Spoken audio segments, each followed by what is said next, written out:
अस्सलाम वालेकुम, मैं हूं मोहम्मद जुनैद। तो आज मैं अपने दोस्तों बेलियों के लिए loans and insurance point channel पर सुनहरी बैंक की तरफ से 20 लाख रुपए का कर्ज लेकर आया हूं। बहुत ही कम शराइत पर आपको सुनहरी बैंक कर्ज दे रहा है। वीडियो के अंदर मुकम्मल तफसीलात बताऊंगा, कौन कौन से डॉक्यूमेंट चाहिए, कैसे आपने अप्लाई करना है।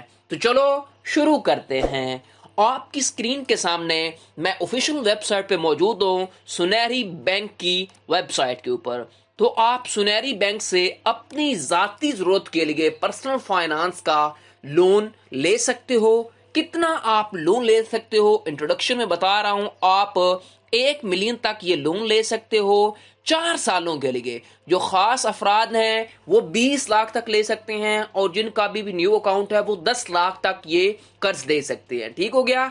ये थी कुछ इंट्रोडक्शन के अंदर चीजें। उसके बाद मैं आपको कुछ इसके बेनिफिट्स बताता हूं कि बेनिफिट्स में यहाँ पे आप देख सकते हैं क्या क्या फायदे होने वाले हैं। बहुत ही कम मार्कअप आपको पे करना पड़ेगा।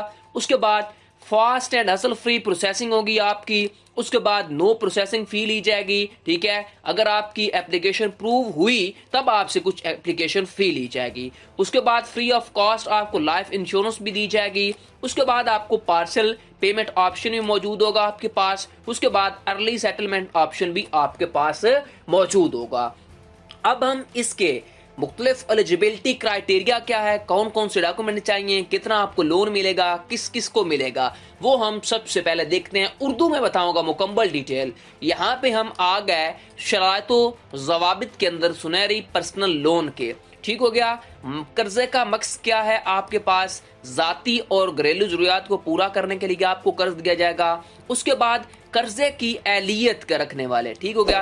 किन को कर्ज मिलेगा, मंजूर शुदा कंपनियों के तनख्वाहदार अफराद की जिनकी तनख्वाह सुनहरी बैंक में हो, यानी कि सुनहरी बैंक में जिन अफराद की पे आती है वो ये लोन ले सकते हैं। उसके बाद मंजूर शुदा कंपनियों की तनख्वाहदार अफराद जिनकी तनख्वाह किसी दूसरे बैंक के अंदर आती हो वो भी ये ले सकते हैं लोन सुनहरी बैंक से।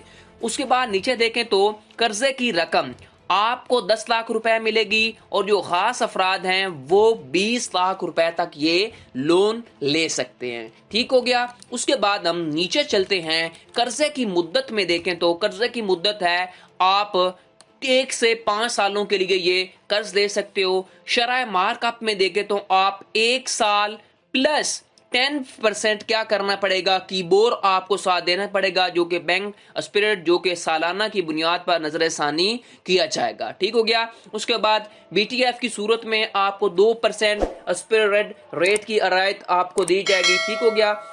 उसके बाद महाना आमदन जो है आपकी वो 25,000 रुपया हो मंजूर शुदा कंपनी के तनख्वाहदार अफराद के लिए जिनकी तनख्वाह सुनहरी बैंक में आती हो। ठीक हो गया। उसके बाद 40,000 जो प्राइवेट किसी दूसरे बैंक में आती हो उनकी 40,000 तनख्वाह होगी, तो वो भी क्या कर सकते हैं, ये लोन ले सकते हैं। उसके बाद नीचे हम चलते हैं तो मुद्दत मुलाजमत देख लेते हैं, आपकी उम्र कितनी होनी चाहिए, ये सारी चीजें देखते हैं।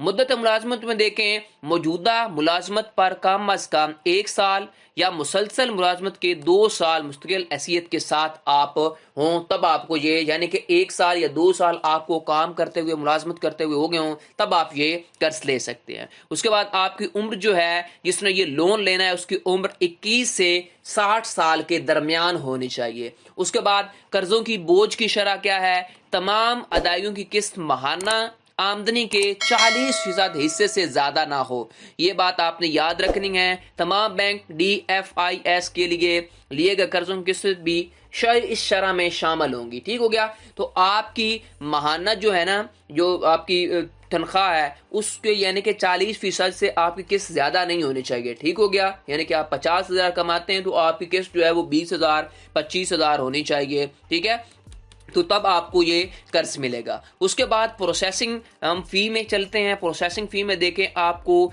फी मंजूर शुदा दरख्वास्त पर अलावा फेड आपको 3,000 या कर्ज की रकम का 1% जो भी ज्यादा हो लागू होगा। ठीक है। गैर मंजूर शुदा दरख्वास्त पर कोई फीस नहीं होगी। इसका मतलब क्या हुआ, जब आपकी मंजूर हो जाएगी दरखास्त तब आपसे 3,000 रुपया लिया जाएगा। उसके बाद قبل از وقت ادائیگی کا ہرجانہ آپ کو کتنا بقیہ رقم کا دینا پڑے گا؟ 6.5% دینا پڑے گا۔ اگر آپ کی کوئی قسط تاخیر ہوتی ہے یعنی کہ لیٹ ہوتی ہے تو آپ کو فی قسط 925 روپے آپ کو دینا پڑے گا، ٹھیک ہو گیا۔ اس کے بعد دستاویزی اخراجات آپ کے پاس کیا ہے؟ دستاویزی اخراجات اصل کے مطابق لاگو ہوں گے، 7.50% آپ کو اسٹیمپ پیپر کی اصل مالیت کے مطابق آپ کو یہ لگانا پڑے گا، ٹھیک ہو گیا۔ اس کے بعد دیگر جو اخراجات ہیں وہ ہم چیک کر لیتے ہیں۔ آپ کو ڈیجیٹل بیرونی تصدیق کے اخراجات اصل کے مطابق لاگو ہوں گے۔ اس کے بعد آپ نے ECIB رپورٹ بھی اصل چارجز کے مطابق لاگو ہوں گے۔ اس کے بعد لون بیلنس سرٹیفکیٹ چارجز 350 روپے آپ کو علاوہ فیڈ کے دینا پڑیں گے، ٹھیک ہو گیا۔ اس کے بعد آپ کے پاس پرسنل لائف بیمہ بھی موجود ہے، بنا کسی لاگت کے قرض کی بقایا رقم تک آپ کو کیا دیا جائے گا؟ پرسنل لائف بیمہ بھی دیا جائے گا، ٹھیک ہو گیا۔ یہ جو ہے وقت کے ساتھ ساتھ ان کی تبدیلی ہو سکتی ہے ان شرائط کے اوپر، ٹھیک ہو گیا۔ اگر آپ ٹھیک ہے یہ لون لینا چاہتے ہیں سنہری بینک سے 10 سے 20 لاکھ پرسنل لون، ٹھیک ہے، تو آپ اس یعنی کہ نمبر پر رابطہ بھی کر سکتے ہیں۔ اگر آپ رابطہ نہیں کرنا چاہتے تو ان کی برانچز پورے پاکستان کے اندر یعنی کہ سنہری بینک کی برانچز پورے پاکستان کے اندر موجود ہیں۔ آپ جا کے وہاں سے پتہ کریں، پتہ کرنے کے بعد ان سے کہیں جی میں نے پرسنل فائنانس لون لینا ہے، تو آپ اس کے لیے اپلائی کر سکتے ہیں اور وہ آپ کو درخواست فارم دیں گے، درخواست فارم فل کریں گے، درخواست فارم فل کرنے کے بعد آپ کیا کریں گے؟ وہیں بینک کے اندر جمع کروا دیں گے، ٹھیک ہو گیا۔ بینک کے اندر جمع کروانے کے بعد آپ کو وہ کچھ عرصے بعد خود رابطہ آپ سے کریں گے کہ آ جاؤ اپنا لون لے جاؤ۔ پورا پاکستان کے اندر میں نے بتایا ان کی سنہری بینک کی برانچز موجود ہیں، ٹھیک ہو گیا۔ آپ کو ویڈیو کیسے لگی مجھے کمنٹ سیکشن میں بتائیں۔ مزید ایسی ویڈیوز کے لیے میرے channel loans and insurance point کو سبسکرائب کر لیں اور بیل آئیکن کو لازمی پریس کیا کریں تاکہ ہر آنے والے انٹرسٹنگ ویڈیو آپ کو بر وقت ملتی رہے، اور کمنٹ سیکشن میں اپنی قیمتی رائے مجھے ضرور دیں۔ شکریہ، ٹل دین، اللہ حافظ۔